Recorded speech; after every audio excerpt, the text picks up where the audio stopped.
Welcome to Vets to PM's Military Transition Academy podcast, the show where we discuss how to succeed in transitioning from the military service to the civilian workforce.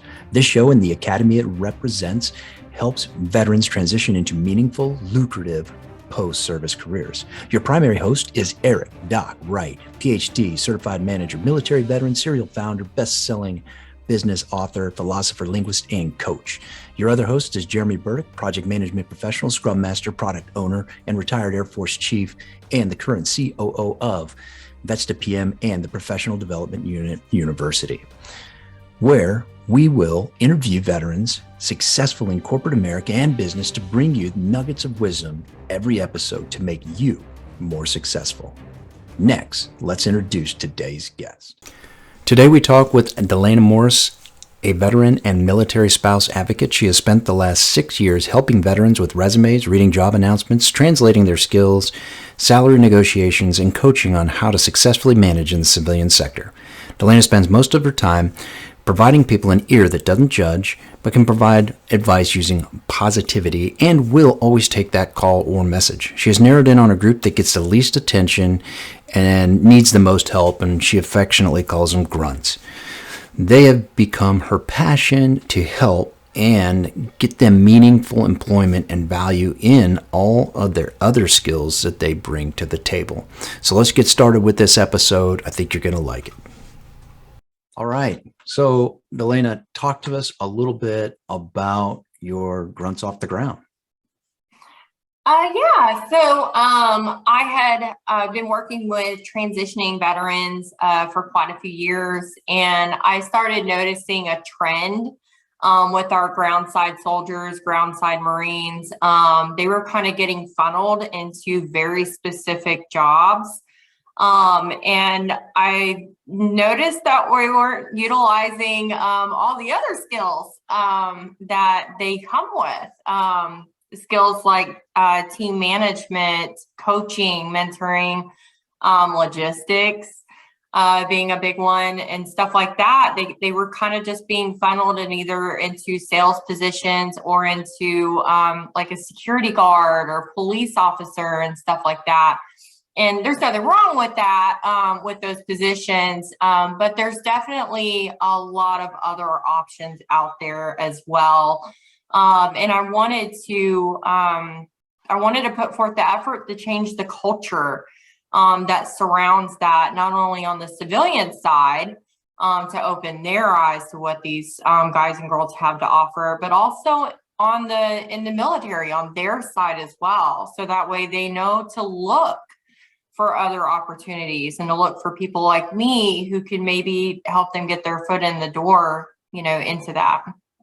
Wow. Well, that's really cool. Yeah. I mean, obviously there's a stigma sometimes around that.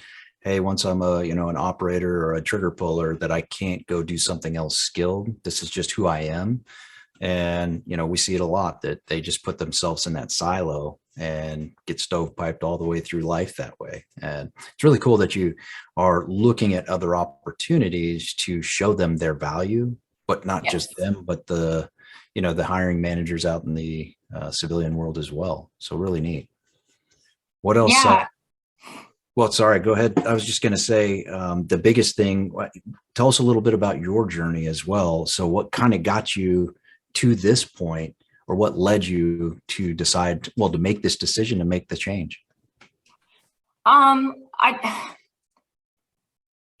grew up, when I was young, I grew up with veterans, war veterans, and, they had noticed, so this wasn't anything that I decided on myself per se, but I noticed when I was very young, my dad was a mechanic, my grandparents, when my grandfather retired from the Navy, opened up a mechanic shop. And back then, you didn't have the electronics and things on cars. So but you could OJT someone into being a mechanic.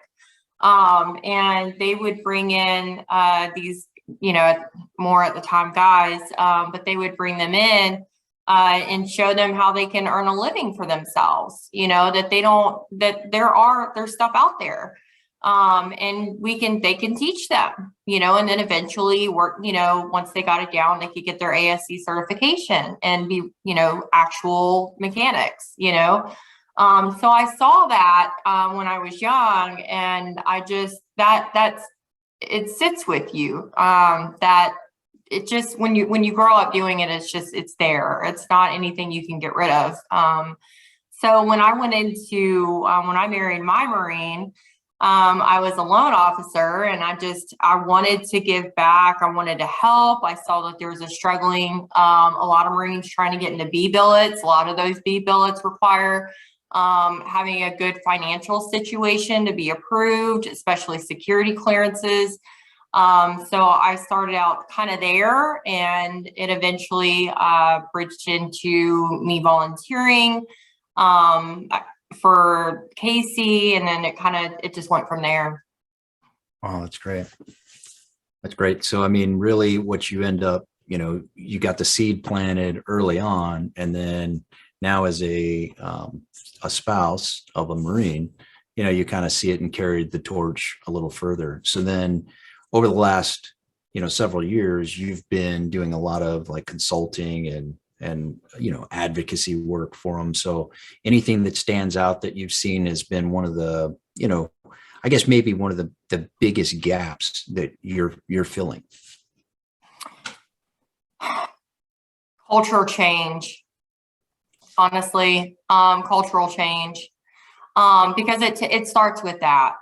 I can tell you all day long that you qualify, but you may not believe me. But if your buddy tells you, because he did work and he did do the things that I suggested and it worked for him, and he says, hey man, like this stuff actually works, then you're going to say, okay, well, let me listen to what you have to say.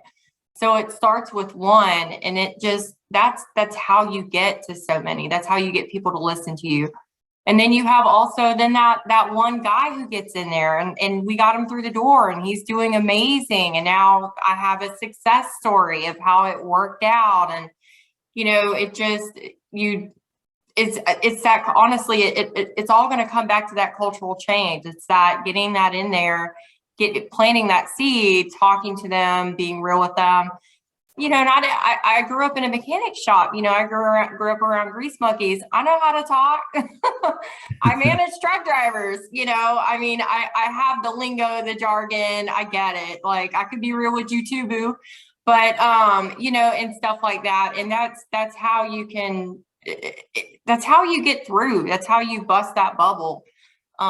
It's all on the approach that you take, and so I knew the approach I needed to take to make that change, make that effect.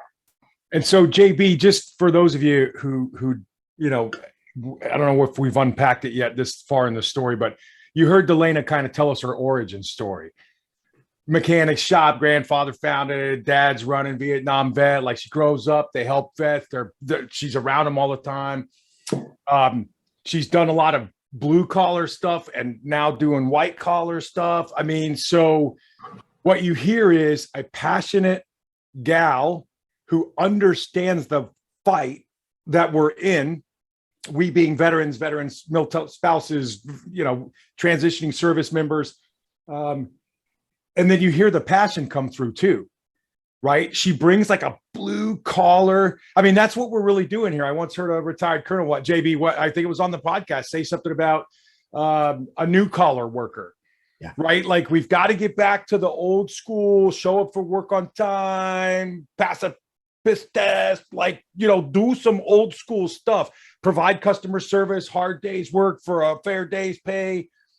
But we're doing it now. We're not turning wrenches anymore. We're pounding on digital keyboards and digital documents and whatever. So when I was talking to Delaina on the phone, and it was a phone call, it wasn't a video call, and all this passion was coming out, I'm like, sister, we have got to get you on a podcast. Like, we got to get you, mainstream here. So, and so she just mentioned culture. So I just want to unpack that for a second, because a lot of times, and you can read the work of Sebastian Younger, because he's got a couple amazing books, Change the Way You Think. If you're a vet, it'll help you change the way you think. If you're not a vet, you should read them and figure and see insight into how vets think.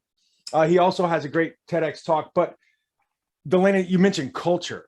So unfortunately, right, wrong, or indifferent, a lot of hiring managers only know about vets what they see in Hollywood or they read in books. And so they think we all pulled triggers. They think we're all screwed up because of that. And they think that we like all make great cops. I'm not saying that none of that's happened. I'm not saying that we don't need great cops. I'm not saying any of that. What I'm saying is most of that stuff, when you apply this broad brush stroke cultural view to individuals, I mean, what happens when we do make assumptions and stereotypes and, bigotry, and like that's what all that is. You're not taking into account the individual veteran. Here's what I'm talking about. And veterans, some of us believe this as well. A lot of civilians think, oh, military veteran, you can march, you can salute, you can follow orders. You're not very creative. You're policy and procedure guy or gal. When really, yes, there's a time and place to do that stuff. Just like for every civilian in the workforce, there's a time and place to do business within accordance with the governance, the rules and the procedures and policies of HR. And they behave the same way in an organization. We've got rules of the road on how we do business here. However, I haven't met a veteran ever, regardless of rank or service, that wasn't creative, that wasn't innovative, that couldn't solve problems, that couldn't analyze stuff on the fly and with some duct tape and bubble gum fix some stuff in the field that was busted because your life literally may depend on it. I mean, one of my favorite stories, they send Burdick over to get a C-130, spent sitting in a desert for 18 months. You know what I mean? Like the old boy shows up with a toothbrush and starts cleaning sand grains out of electronics and stuff so he can put that bird in the air. I mean, you talk about, yeah, he is policy procedure guy. He's E7, 8, 9 guy, but he's also the guy that can go over there and MacGyver and get that thing in the air again. So that's part of the myth. That's part of the culture is they think we do stuff this way when really we're some of the most MacGyver-esque people I've ever met. I mean, do you find that that's a challenge, Delaina, is getting a vet to believe, hey, it's not just because I say you are and you can take this to the bank. I mean, if you talk about all these things you're capable of doing, that's not common in the civ div. They will respond to that as hiring managers. They don't know that that's the truth. I mean, do you find that disconnect as well? I find the disconnect, it's getting better. So we started really going through this cultural change at about 2012, 2013-ish is when we really started like really getting in there. And I'm not the only person by far who has been trying to pave this way. There's so many of us who have worked ourselves into roles in the civilian sector to open those doors. We've got veterans who are recruiters, veterans who are the hiring managers and stuff like that. So there's definitely been, there's so many branches to that tree, to that cultural change tree, but there is still some of a disconnect. I think it comes down to a lot of it, and honestly, it's the transition. I mean, I see it when I'm helping someone realize the transition that they're going to go through. It's that self-confidence. It's not just hearing it. I could tell you all day long that this could be different, and I could show you that it could be different. But if you don't have that self-confidence, if you don't believe that it can be, it's not going to be. And it's getting over that hill with a veteran, and honestly, sometimes military spouses too. They believe, oh, I can only do customer service. No, you can do a lot more than that. But it's getting over that hill, that self-confidence hill. But there's a whole other side, that it's a beautiful thing once you get over that, because then they're now in a successful job. They're in a job that they can utilize all of the training that they receive that has nothing to do with shooting a gun. It has everything to do with everything else. And then on top, they're financially stable, which is huge. And then the biggest point of all of that, which is they're less likely to fall in that 22 a day. So when we get over that hill, that self-confidence hill, and that's where we make the change. That's the long-term change, not the right now, not to give you a job and pat you on the butt change, but the long-term change. Yeah. Wow. And I mean, you bring something up for anybody that it kind of passed over is the 22 a day, right? 22 veterans are, committing suicide on a daily basis. So, and it all starts with, yourself, you get this sense. And I think you even says one of the biggest hurdles is getting that self-confidence that you can do it.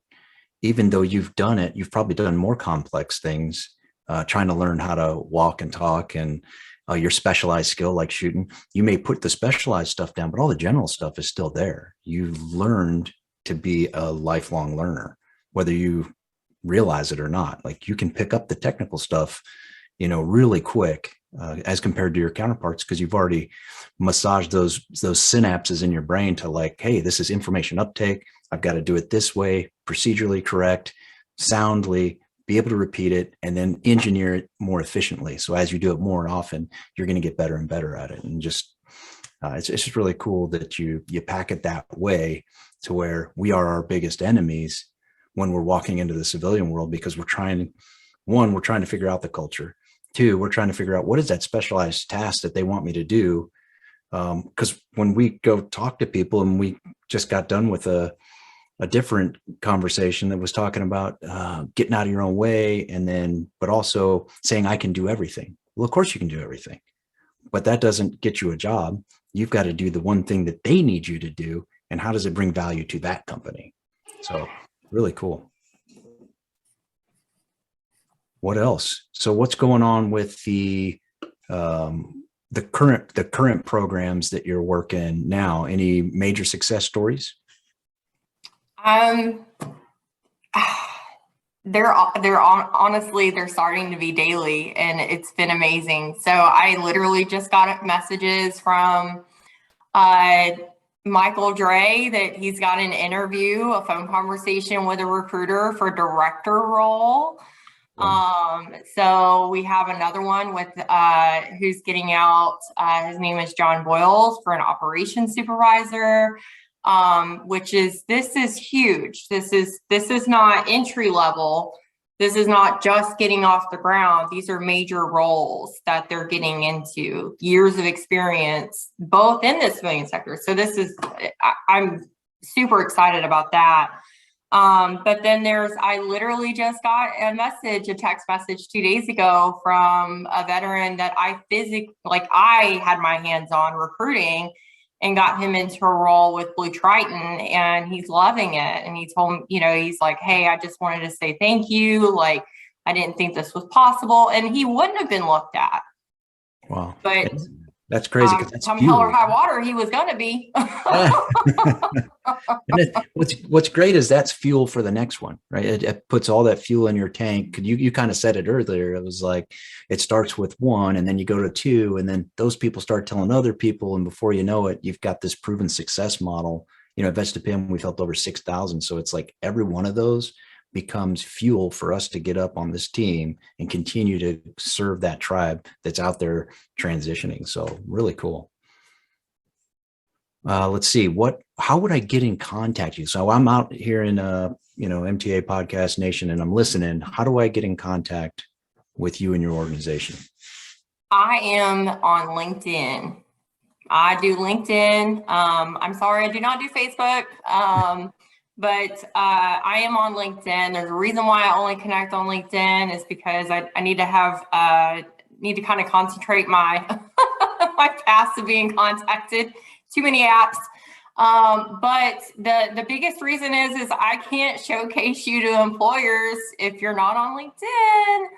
I can't showcase you to recruiters, to management, to those hiring managers, to fellow veterans who are in positions of helping. That's where, honestly, the jobs that's where they are. They're on LinkedIn. And that's where it's free to source most of the time. So you can be found. Delaina, what top 3 or 4 things would you recommend that what easy, low cost things could somebody do today after listening to this podcast to their LinkedIn profile to bear some fruit tomorrow? Honestly, start connecting. The biggest thing is connecting. They allow you to send out 100 a day or something to the connection request. You can join groups for free. You can follow volunteer groups for free who are out there. You could even post, hey, I'm a veteran. I have these skills. I want to grow my network. Please connect with me. And add a little bit of things about you, where you came from, make it relatable. People are going to connect with you. They are going to help you. They're going to tag their buddies. They're going to tag other people. Hey, look at this guy. Look at this girl. Hey, I watched a person, Kiara, and she went from like 200 connections to over 1,000 within 2 days because she posted. Yep. And she asked. So those are all free, and we're here. We want to help you. We just need you to get yourself out there so we can. Yeah, it's kind of like your professional billboard, right? Like, yep. Hey, I can't funnel people onto the freeway to drive by your billboard and see your billboard if you don't have a billboard up. So put a nice billboard up, and then I can help you get people driving by it. Exactly. Good deal. Great tips. And I like what you said, Doctor. I mean, it's a billboard, right? So at 80 miles an hour when you're driving, you better be able to have some data, some details, like what Delaina said, was put on there some things you like to do, some of your skills, some of the things that, if I'm heading down the highway and I'm looking through all this information, bang, I see something that is relatable to you, that you enjoy, that you want to do, and be personable about it, and then be active. I would say, when someone comments on something, thank them for the comment, reply back. Everybody likes to get a compliment in return. So yeah, really good advice from both. Yeah, you want to work in logistics, type in logistics. Look at all the people with logistics in their profile. Reach out and connect with them. Hey, I love logistics. I see you love logistics too. Would we like to chat about logistics? Bang, there you go. 10 people may tell you to pound sand, but one person may say, oh my God, I'm a logistics geek. I'm so stoked you reached out. It's why they call it social media. People want to be social. Ask them their opinion. They'll give it to you, I'm sure, right? So all it takes is that one conversation. They may not be hiring, but they may know somebody who is.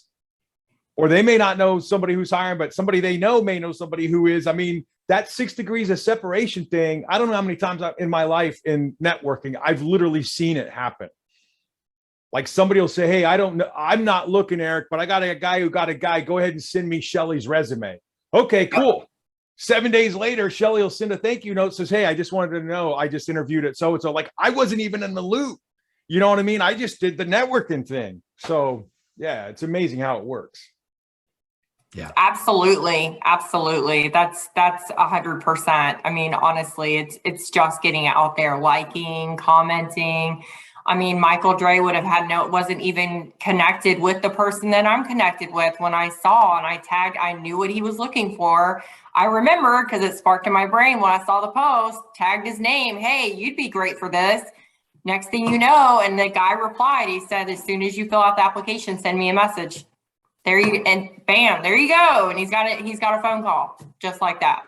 And, I think what you just uncovered, Delaina, is really cool. So like, even though it's social media and it's high tech stuff and like lots of reach and stuff, like follow, blah, blah, blah, it's still human. It's still personal, right?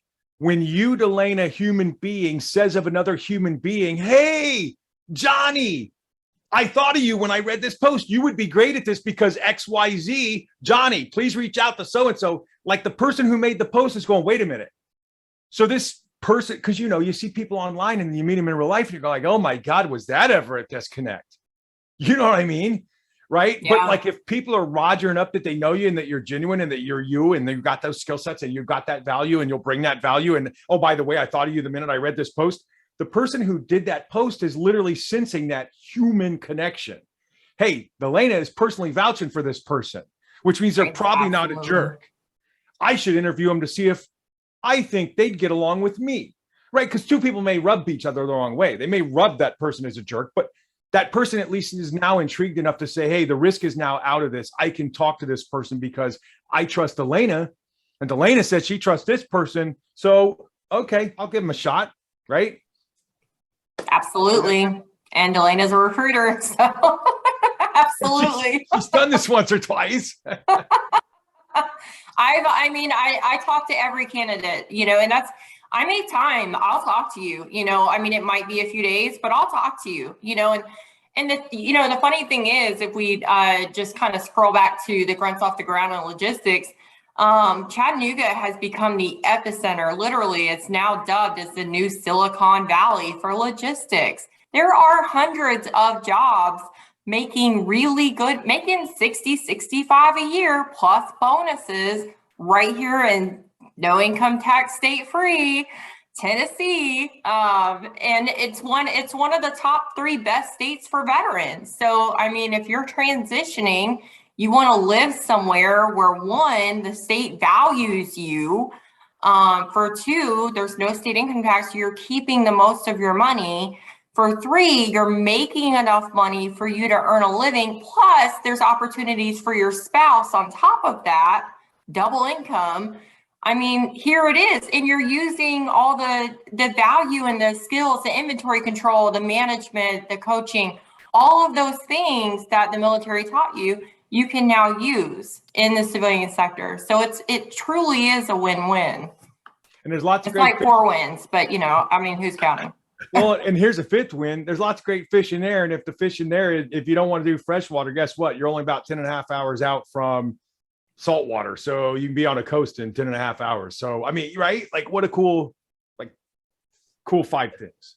Yeah, it is neat. It's neat. And then one of our instructors is right there in Nashville. So he loves it. Garrick Dennis. So look him up.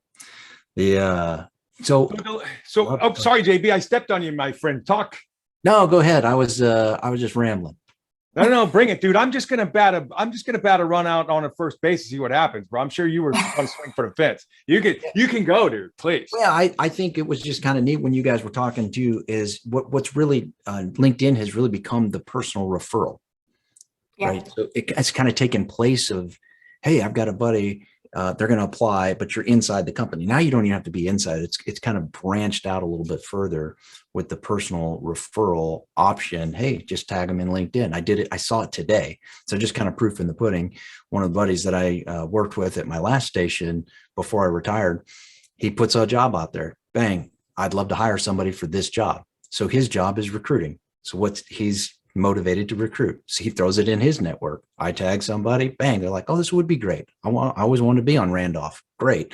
Bang. So connection made. I don't know the people that are seeing that necessarily, but now they're seeing an opportunity they wouldn't have seen if they weren't on LinkedIn. So the acquisition cost and that economic transaction is pennies. The electricity to hook it up to the internet and a power cable or whatever for the computer. You know what I mean? That's crazy. Yeah. That's really cool. All right, Doug. Sorry. No, Delaina, are there any books that you've either heard of, people have mentioned, or that you've read that you recommend to folks? Like, hey, you want to get into logistics? Here's a great book. Hey, you want to learn how to use LinkedIn? Here's a great book. Hey, you want to learn how to, XYZ. Any articles or YouTube videos or people you follow or books that you'd recommend that really kind of impressed you as the expert doing that for a living? I know this might sound crazy, but Zig Ziglar is a good one. I actually use a lot of his stuff. The Art of the Sale. So when it comes to talking a driver into doing something they don't want to do, I use a lot of that in interviews, not gonna lie. There's a way that you phrase things, a way that you talk about it. I mean, when you get in an interview, you're selling yourself, and he's very positive, which is something that I really try to push is that positive outlook. And he really kind of nails that out. So those are some great books. And Art of the Sale is a really good one. And then read logistics articles. That was what kept me abreast, honestly, with when drayage got so high, when learn that it helps you learn the jargon, like what's drayage. And stuff like that. I read a lot of the articles. And then the podcast, What the Truck. I listen to them, What the Truck. Yeah, it's funny, but yet really informational at the same time. It's something you can put on your drive to work while you're sitting in that long line in traffic trying to get on base. You can definitely throw that podcast on and listen to it. And that way you can start learning the jargon, learning what they're talking about, the industry, maybe where you could go. And plus they talk about all the different titles. They start mentioning those things, freight forwarding, stuff that you've never heard of, you didn't know was an option. They'll talk about that. So then you can start kind of learning maybe the path you want to take when you get out.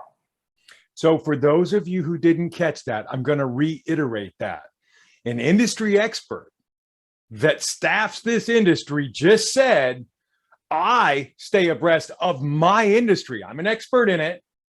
You aren't, you've been doing it, but you've been doing it for Department of X, not out here in the Civ Div. I listen to this podcast and I read these articles. And what I love about it is podcasts, put some earphones in, do it at the gym, do it on a run. Articles, she didn't say go read War and Peace. She said go read an article once a week. What is that? 5-10 minutes? And you're staying, I think the quote was staying abreast of the industry. I mean, that is so ripe with practical value, Delaina. I mean, after talking to you on the phone, I was like, that's why I said, JB, I said, we got to have her on the podcast. I mean, that's the kind of stuff that you were dropping in the phone call. I was just like, man, like I've been doing this for the last 7 years of my life. And I didn't know to do that. You know, that it's just so practical. Like you can literally go do that when you're done with this episode. Go sign up for another podcast. What the truck? You know what I mean? Like it's that's great wisdom. JB, what else, man?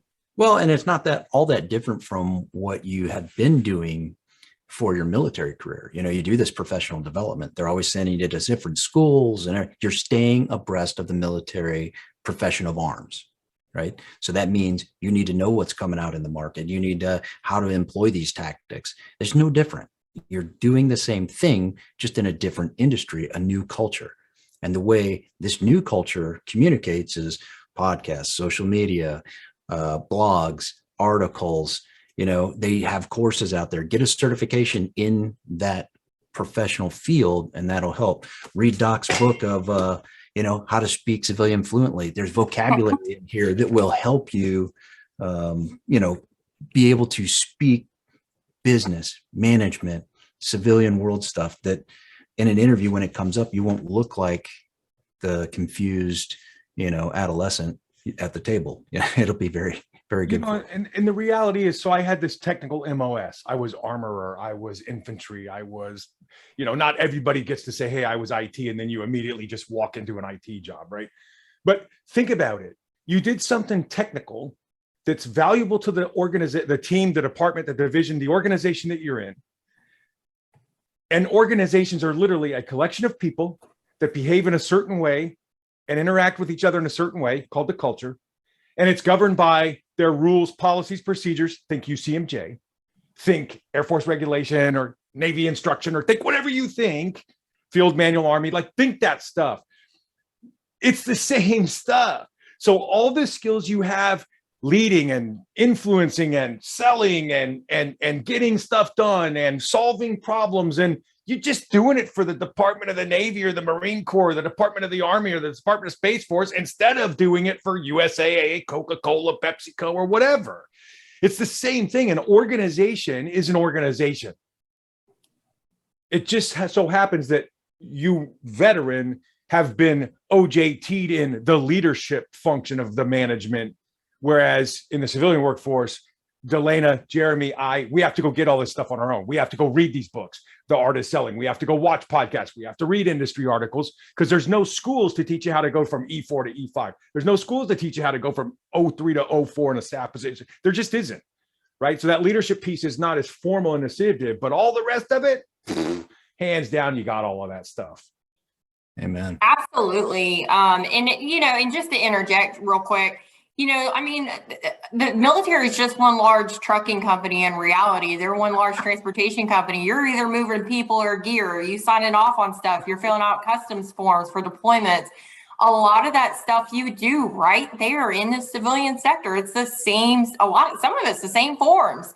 The chemical stuff that when I worked for a bulk chemical plant, A lot of that stuff, I mean, my husband did at his shop over in Jacksonville, North Carolina. So we did a lot of the same stuff. So it was actually kind of awesome because we could, have conversations and kind of troubleshoot almost amongst each other of difficult situations and things like that. And, when you go from, Jesse Hinnant made a great point on one of my posts one time. And he's like, the biggest hurdle was going from E4 to E5 because you went from being the friend to managing your friends. And right. And so, and those, that rank, I mean, it really, especially the E4, E5, they make, you're managing people and you're learning how to coach, mentor, train, and even conduct evaluations fairly amongst your friends and still hope to be invited to the barbecue later. So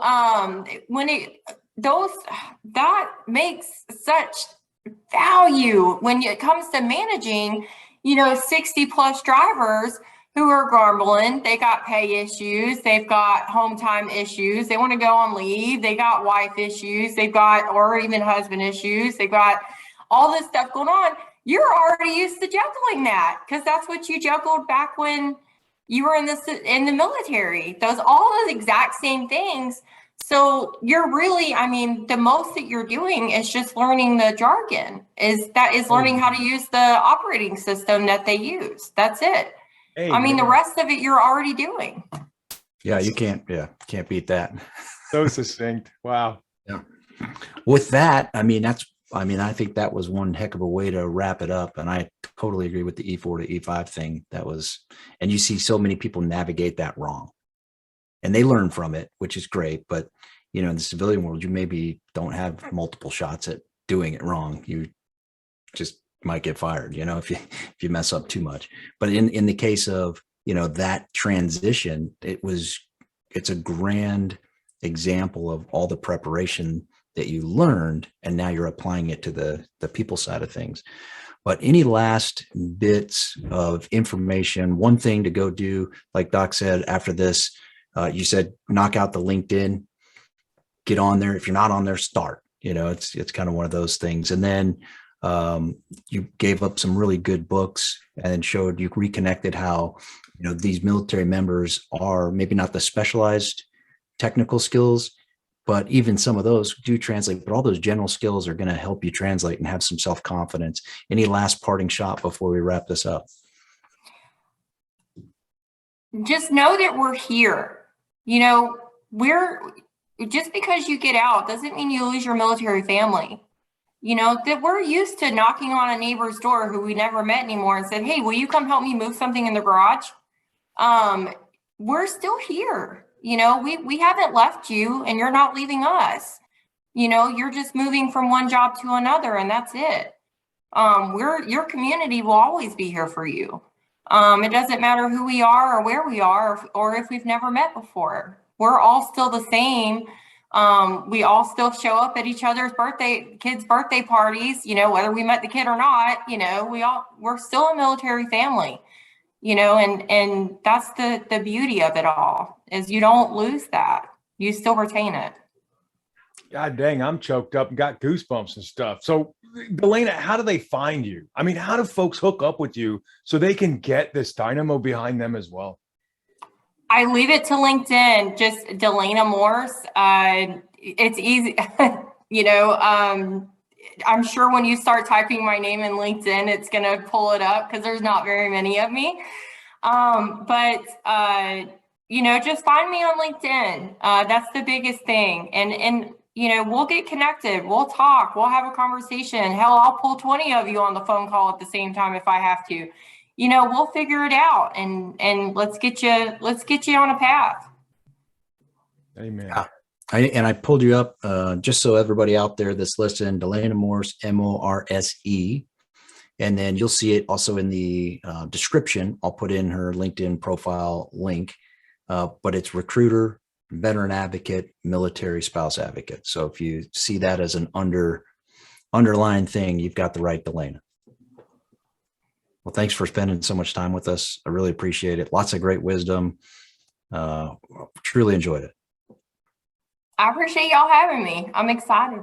Right on. Thanks, Delaina. Appreciate it, girl. Thank you for tuning in and spending a bit of time with us at the Military Transition Academy, powered by Vets to PM. If we piqued your interest, but you want more details, please head over to the website vetstopm.com and see if we can help prepare you for a better tomorrow or a future meaningful and lucrative career.